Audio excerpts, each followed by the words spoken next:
अस्सलाम वालेकुम वरहमतुल्लाहि वबरकातुहू। कैसे हैं मेरे तमाम व्यूअर्स? उम्मीद है ठीक होंगे और खैरियत से होंगे, अपनी फैमिली के साथ हंसी खुशी जिंदगी गुजार रहे होंगे। मेरी दुआ है अल्लाह ताला आप सबको हमेशा यूं ही खुश आबाद और सेहतमंद रखे, आमीन। हमारा आज का मौजू है क्या तेल लगाकर या क्रीम या कोई भी चिकनी चीज लगाकर हम इसरी कर सकते हैं? ऐसा करना जायज है या नहीं?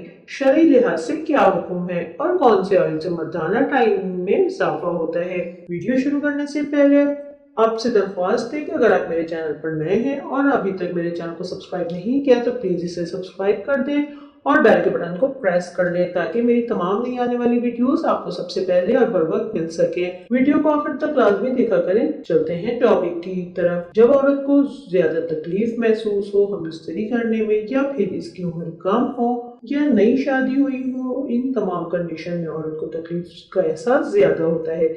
इसलिए बेहतर यही है कि मर्द कोई भी तेल या चिकनी चीज या लोशन क्रीम लगाकर दुखूल कर ले। इस तरह बीवी को तकलीफ का एहसास कम होगा। हाँ, ऐसा करना जायज है, इसमें कोई कबाहत नहीं, बल्कि शरई एतबार से इसमें कोई मसला नहीं है, ना ही ये मना है। ऐसा करना जायज है, हलाल है। आप तमाम मर्द अपनी बीवी को आराम देने के लिए, उनकी हम बिस्तरी की तकलीफ को कम करने के लिए ऐसा कर सकते हैं। और जैतून बादाम के तेल से मर्दाना टाइमिंग में भरपूर इजाफा होता है।